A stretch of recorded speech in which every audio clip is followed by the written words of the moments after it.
Welcome to Camp, Hike, Live, the podcast devoted to helping you learn, enjoy, and explore the great outdoors.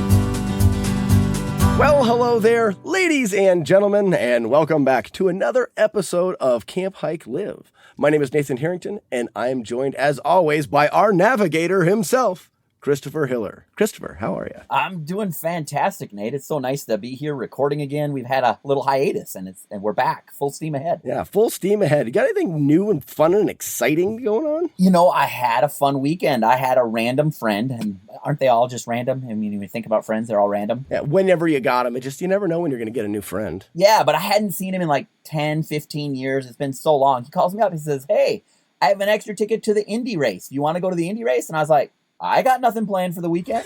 Sure. Nice. So I quick scrambled and looked at the plane tickets, and they were like $1,500, $1,000. I'm like, that's not happening. Plan B, let's look at Amtrak. Got a round trip fare with Amtrak for $160, and bam, I'm off That's to the awesome. an Indy race. It was kind of fun. That's a good idea when you're talking about planning a trip, is the different options. Oh, and was there a tailgate there? Because we do have an episode on tailgating. There was. We did one. There was some tailgating going on, so it was fun. Yes. The listeners need to check back to our tailgating episode where Christopher tells us all of the secrets, ins and outs of tailgating. It was fun, and like I said, it was old friends I hadn't seen in a long time, so I reconnected, and IndyCar racing was fun, so it was a good experience for me. What about you? Anything new in your world? Well, it's funny. You go from a fun experience, and I've got, this is something that it happens occasionally that things don't always go as planned.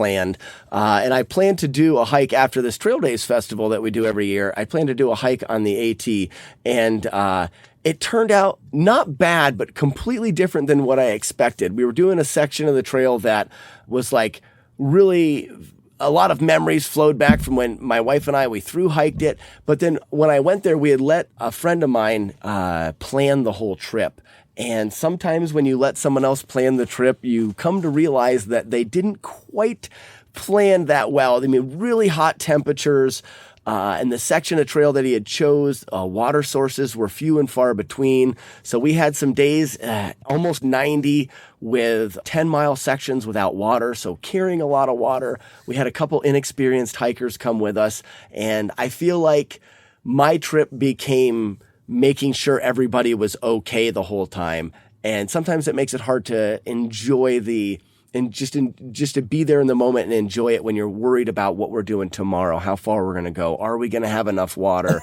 Yeah. Quick fun. So you're saying the hike went from enjoyment to survival, or at least rode that line on some occasion. Well, I think for everyone else, they were fine because I stepped in to make sure everything was kind of kosher, but that's not the right word for that. Hunky-dory? I don't... Wait, hold on.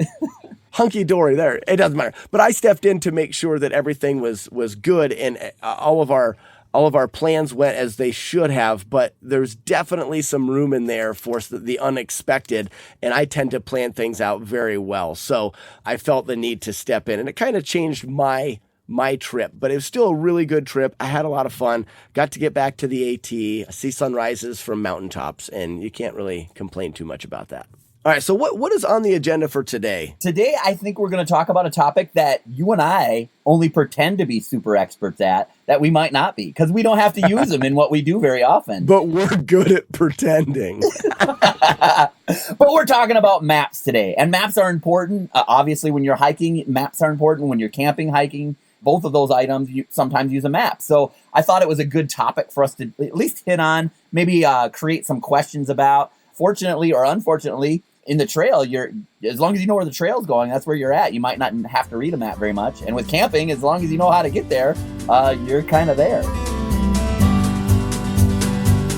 I think that the main thing to consider with a map is it's for the unexpected. It's a fail-safe. And yes, it is not needed on a trip as the same as a lot of the stuff in your first aid kit may not be needed, but it's there because there may be the chance that you have to use it, or if a problem arises, we keep these things along for those reasons. And that's really the main reason for maps is the safety involved, but also they really help us plan at the beginning as well. Yeah, where I use maps the most in my world is canoe trips. Like we have this big Boundary Waters canoe area, and you need maps there. I mean, it's the only way to travel because your cell phone's not working to get you where you need to go. You don't have Google Maps or anything like that. You actually have to get out the paper, have to get out sometimes the flashlight because it's low light, and you got to figure out where things are. And we'll talk a little bit about some of the features of a map, some of the terrains that you might see and how to read them on a map. And we'll crack the egg and we'll start to look and see what's inside. Oh, nice. I like it. Well, one question would be now, and this may be a great place to start, is there's different kinds of maps, right? Am I correct in thinking that there's multiple kinds? I know that there's, when we were looking for, my brother and I do some rock climbing, and in the area we were looking for rocks to climb, we could get a topographical map. Am I doing that right? That's right. Yeah, you're right on the money. Ching, ching, I'm a winner. But yeah, so we could see the difference in elevation. So this map is going to help you to be able to see the elevation and terrain. There's different types of maps for everything that you're going into. But there are some things that are universal on maps. Okay. And we'll maybe start there. One of the things that's universal is your legend. Somewhere on the map, whatever type of map you might have, there's going to be an area, a box, a circle, a highlighted section that's going to tell you how to read the darn thing. Right. I actually misheard you. I thought you said that I was a legend. But okay, I call it the key, I think is what I wrote down, but you're right. It is called the legend. But yeah, it's the way to interpret the map. It is. It's the key to the lock. It's the key to the map. It tells you everything. And that's what you need. It basically serves as the decoder, or it identifies and decodes all the symbols and all the data, all the stuff you're looking at. It gives you the shortcut of how to do that. Right. And that's going to be on every map, no matter whether you're driving map, whether you're hiking map, whether in my case it was a canoe map, whatever map you're going to have, look for your legend or your key, and it's going to give you all the answers. And there's going to be some key things in that key as well. Yeah, correct. And that's step one. So how about step two? Step two is the next layer, or what I will call the next section that it'll be. And we'll talk a little bit about terrain features. For example, things that you're going to see on the map and how they affect what you're going to do or where you're going to go. And they're pretty basic. I mean, in all my map reading, and I've done quite a bit for the Army too, which is a little different style of maps and a little different topic or focus. But for the most part, there's about 5 to 7 different things that you're going to see and easily identify. One of the things that I use a map for a lot is not necessarily reading the map directly, and we can get into the technical parts of how you're going to read a map, but I use it for terrain references. Just for, hey, there's a little jut out in this lake here. Oh, yeah, that looks like there's a jut right there. And that's right. Reference, and it'll give you a good idea of where you're at. Maybe not pinpoint you exactly, but in the general area. And specific landmarks, large bodies of water, or, a lot of times you can use it as a quick reference to where you are on a map. Exactly. That's the easiest part for me. Obviously, one of the big things, if you're going to use a map, a lot of times you're going to have a compass with you, but not always. And if you don't have a compass, the landmarks that you can identify in the map are a good reference point, a good way to do it. And that there's going to always be a north arrow, or sometimes they call it a compass rose, is going to be in that legend section of your map. And it's always going to... Ooh, good term. I know, right? Oh, compass rose and legend. I mean, these are great things. And I didn't even know that, but that's awesome. I'm actually surprising myself. I'm writing this stuff down. I'm surprising. My brain is all of a sudden opening up cabinets of dust of things I've learned in the past for this. It's kind of fun. But yeah, I think it's called a compass rose. And it'll always tell you where north is. So, so no matter what on the map, you can always orientate the map to what's north, what's south, what's east, what's west. That'll always be in there. And a good thing to think about here, too, for people that are listening to us going, well, this is all fine and dandy, but I don't know how to read a map or a compass. A lot of, you'd be surprised, like different REIs and a lot of places will offer an orienteering class. And it's quick, it's easy, it's fun. I've taken one. I should probably brush up on my skills a little bit, and it covers a lot of those, reading a compass and things. And it can be a great activity to go do for fun, or even take your kids, because kids love reading a map and running a compass. And a lot of times your local outfitters are going to offer those for free. Right. If you're buying your maps from them and you're buying your different gear or renting your gear from them, they'll go through and show you how to use a map. And the other way you can find out information and learn how to do it is the way Nate and the Hiking Vikings got their word out of who they are and what they're doing. YouTube. YouTube has some great places that you can.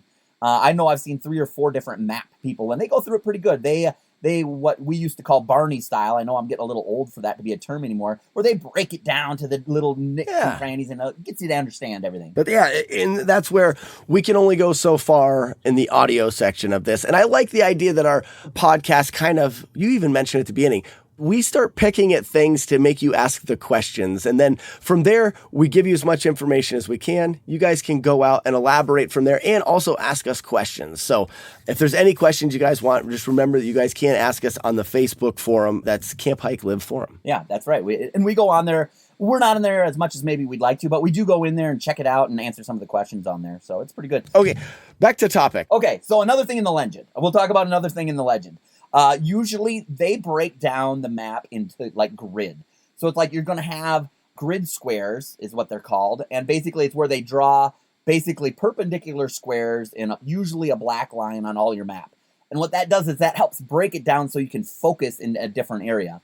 And they also have a scale in your legend, which tells you how far on the map is how far in the real world. For example, 1 inch may be 1 mile on your map, or 1 inch may be 10 miles. It all depends on what your... It all depends on the map. It all depends on the map, and you'll still find that in that little legend area, and it'll tell you how far. And like the grids are really good because you can kind of identify, for me anyway, I'm a very big landmark map referencer. I don't bring out the compass like I should. I don't bring out the measurement scales as much as I should. I'm like, hey, there's a big rock right there on the top of that hill. So I'm gonna, that's right here on this map. And then I'm like, okay, we'll generally walk this direction, and then I'll find another landmark and go forward. Right. Yeah. So then, what about you? Did you use maps much on the AT at all? I know they have a whole great big book on how to get through from Georgia to Maine. And I remember you referencing it a few times. Were there maps in there, or was it basically just, hey, how far you got to go? So for a long trail like that, it is a little bit different because you can't just have a map. There's so much information to cover. They've created an entire guidebook that it has maps, it has locations, it has distances. Everything is scaled out with elevation change and where your water sources are. And if you guys want to peek at it, I think that there's some online resources for the Thru Hiker's Guide, the AT Thru Hiker's Guide, or AWOL's guidebook. This is a little bit off topic when we're talking about actual guidebooks as opposed to maps. Now, there was some maps inside, but I do use on a regular basis. I do a guided hiking group locally here in Pennsylvania, and when we go out on Saturdays, most of all of your small hiking trails will have a small paper guide, oftentimes located at the kiosk at the parking area of your hiking trail that you're going to go on. There'll be a little wooden kiosk there. It'll have the map, a blown up version of the map for you to reference, and a lot of times a little paper pamphlet. So when I'm actually hiking, I will carry that map as my fail safe. And I also one of the things that I always find is very, very important, and I wrote it down here, is to be familiar with these things beforehand. The map may be even more important before you leave the house. This is what's going to show us what we're going to get into, and it's what's going to tell us what's out there and where we're close to. And this is the research side of it. This is the getting as much information as you can before you go on your trip. I mean, it's trip planning, and we've talked about that on this podcast before, is how can we get ourselves ready and how can we plan our trip? A map is so useful there, and oftentimes I find more useful even before you leave. That's a great point. One thing that I want to talk about is how the trail terminology and the map terminology often match up, and they may have orientated that way. Say, for example, when you're looking on a map, there's like I figure about 7 terrain features. One of the big features is a ridge. Mm-hmm. And a lot of the names when you're on a trail are exactly what they are if you were looking at it on a map. For example, I'm sure there's more than one ridge that you have crossed and walked upon when you did your big hike. In the map, it's the exact same thing. So if you're like on, I'll make up a name because I'm probably wrong, but like Saginaw Ridge, well, then you go and look at your map just for funsies. Well, you're actually on what is called a ridge in map language and when you're looking and identifying things. So it's an interesting common terminology back and forth. And it's really just reading the topography of the land and applying it to where you're at and what you're doing. And this is where we can get a little bit nerdy as well as outdoorists or adventurers. This is where some people absolutely love maps because it makes you feel like that explorer, it makes you feel like that adventurer. So you take this as far as you want. Some people, it's a bit of safety gear and it just goes in their pack and they have it. And other people that I know of that they just love maps. I mean, they'll pull out maps and spread them out on a table. It's great for exploring and finding new things. We've used maps to find new rocks to rock climb, as well as me. I'm doing this guided hikes back home. I'll pull out these big maps of the Allegheny National Forest and scan through them and look for hiking trails. I found hiking trails that I never knew existed. So yeah, it's another good tool for it. And you can take it as far as you want, and it can be very, very fun. Today's episode is brought to you by... Come see Camper Chris. He's got all you need. A camping guru, outdoor buff. You're expert on stuff. He's also camping out in social media. So come see Camper Chris. So I'll go through some of the terrain features. Okay. Just so we get them out there so they're not, completely hitting anyone off guard when they've decided to start to do some things and decided to start to look at a map. I'll give them some terrain features. Okay. We talked about ridge. Now, a ridge is basically, how would you explain a ridge on the hiking side? Like if you're on a ridge, what does it look like when you're actually on the ground doing your hiking on a ridge? Okay, so physically on a ridge? Physically on a ridge, you're doing... There'd be two kinds. There would be an open ridge where there'd be no trees. And then now on this side, you're going to be able to see a drop off on either side of the hiking trail. You're on the backbone of a hill system or a mountain, or it can be enclosed as well. It can be enclosed in trees, but you're still going to see a drop off on either side. Oftentimes you'll see the sky or the horizon on the sides of you. You don't have any inclines going up on the sides. You're on the, like I said, kind of like the backbone. And that's exactly the way I would describe it. Now, when you're looking at a map, it's going to be a little different. I mean, it's exactly like you described, but on the map, it's going to look, the contour lines, which is what they're called, is different in elevation. It's going to look like a V, like a series of Vs, okay, or Us. That's what it's going to look like. And the peak is actually the peak of the V, or the bottom of the V, or the bottom of the U. And that's what it's going to look like on a map. So when you're hiking, you're basically on top of the world, hiking along a line that's on top of the world. You're not climbing up to a peak. You're hiking on a... And it's fantastic. It's really fun to do. Okay, go ahead. And when you're on the map, you're basically going to be on what looks like a V or looks like a U. So the next section would be like a saddle. That's a term that's used pretty often. And typically that's the low point between two distinct peaks. So basically if you're looking off in the distance and you see one peak to the left and one peak to the right, the area in the middle is considered the saddle. And the high points are the edge of the saddle. So basically it's more of a reference point saying, hey, that's the saddle. We're going to walk that way, or you're going to look on your map and you're going to see that. Visually on the ground, it looks like a saddle. It looks like an old cowboy saddle. Gotcha. But when you're looking on the map, it basically what you're going to see is you're a lot of times between two ridges, but it's not sharp. It's usually a U. It's because a sharp draw or a sharp V would be your valley.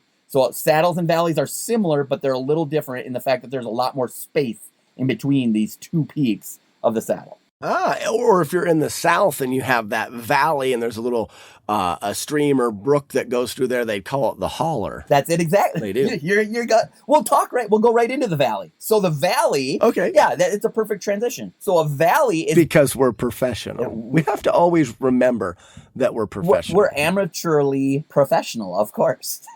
I don't like that. Go ahead. We're in the valley. That's a good word. We could probably write a whole dictionary with the words we make up on the show. It's pretty awesome.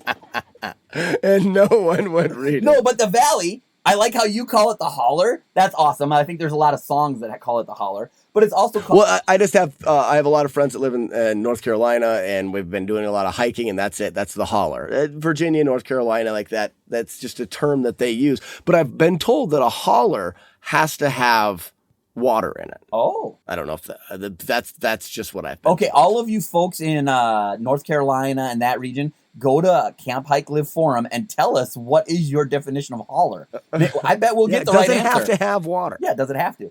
Well, and I believe that it does, because what I have as a synonymous term or a mirroring term to holler is gully. And for us, a gully has to have water. Okay.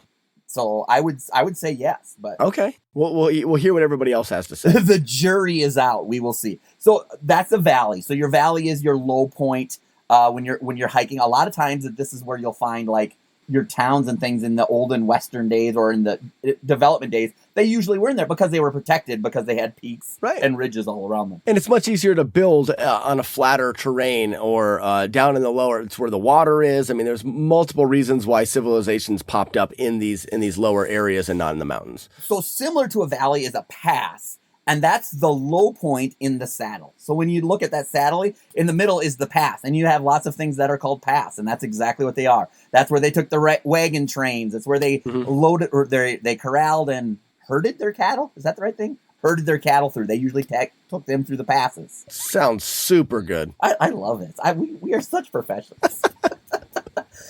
And then the only other term I have that's pretty common is a cliff. Okay. And a cliff is exactly what it sounds like. You know, that's where you throw your buddy. No, you don't do that. Yeah, Take that back. You don't ever throw your buddies. But that's where it's an extreme drop-off point. It's an extreme change in elevation vertically. There's a fall. So that's what I have for terms. Very good. And I think that's enough to pique enough curiosity. And even for people now to pull a map out that they have at their house, they're probably going to be surprised how well they can kind of identify things now just with your description, because you did a really good job with that. I'm glad that you had that information. And like I said, I've wrote down some notes of things that I've learned because I didn't know that much about maps. Well, and then they're all different. Like you said, we just remember there are many different types of maps. So if you're going to go in the outdoors, go to your outfitter, get the map, let them explain it to you. Like, for example, where I'm at, I talked about earlier, we have a lot of canoe maps. And on there, we don't have trails marked. We have rods marked. So there's a rod between two lakes. A rod is a distance of measurement. You can go back and listen to our canoe episode. It'll talk all about those. But they're focusing on the things that are important in that area that you're looking at to go and enjoy the outdoors. Absolutely. I have a couple things that I want to touch on that is more about dealing with maps as opposed to the actual map itself before we kind of sum things up. One of the things that I want people to realize is there's a lot of digital versions of things out there. So you can get any kind of map and get it on your phone, and you can take that with you, and that also serves a purpose. There's always that one downside of your phone getting broken or a battery running dead. The physical map itself doesn't really weigh anything. It's not anything extra. I always recommend, even if you have a digital copy, to bring a physical copy with you. A couple things that can make it nice to have. I've seen people laminate things, but that's extra time. A Ziploc bag. Take your map, put it in a full-size Ziploc bag, and it also allows you, I hike with a lady in our hiking group that her trail name has become Maps. So she's referred to as Maps now because no matter where we go, she gets the map for that area, puts it in a plastic bag, and it is stuck to the side of her pack on her suspension straps for anybody to look at any point in time. You just walk up to her while she's hiking. You can walk behind her and you can look at the map. It's very accessible. It's protected from water and the elements, and it's just a perfect way of using a map. I think every person or every outdoor group needs a person like that. They need a maps person. Maps. So absolutely. Maybe you listening to this podcast, we've inspired you to be that maps person, to be the one that always brings the map and helps save the day. Mm-hmm. Now, and the last thing I want to kind of touch on is also, it's not maps, but it rhymes. It's apps. So there's a lot of apps as well that you can get for your phone that do the next step. One thing that a map does is it's going to tell us everything about the physical land in the area, but oftentimes it's not going to tell us, if we're talking about hiking trails, how difficult the hiking trail is, or the directions to the location, or like a street address to a parking lot. I mean, there's a lot of things that it does help us with, but it falls short in some of this extra information. There's an app out there called All Trails, and it's really fantastic. And this allows you to, as the hiking site, allows us to type into the search for a certain trail and get a lot of extra information. We can still take the map with us, but this will tell us, reviews on the trail, when a good time of year to hike a trail is, does it tend to be muddy, how difficult. And I mean, there's just a lot of extra information there that can go along with the map as well. Yeah, that's great. Well, with that, guys, we're going to conclude this episode of Camp Hike Live, all about maps. Please just reach out to us if you have any questions. But until next time, guys, I'm going to leave you with a quote. And the quote is, "Life is a journey you're not given a map for." Thank you for listening. And until next time. Bye-bye. If you like what you have heard today and you want to hear more from us about camping, hiking, and living the outdoor life, we ask that you subscribe to our podcast, share it with your friends, and help us to keep coming to you. If you'd like to join in on the conversation, you can do that on Facebook. Search Camp, Hike, Live Forum.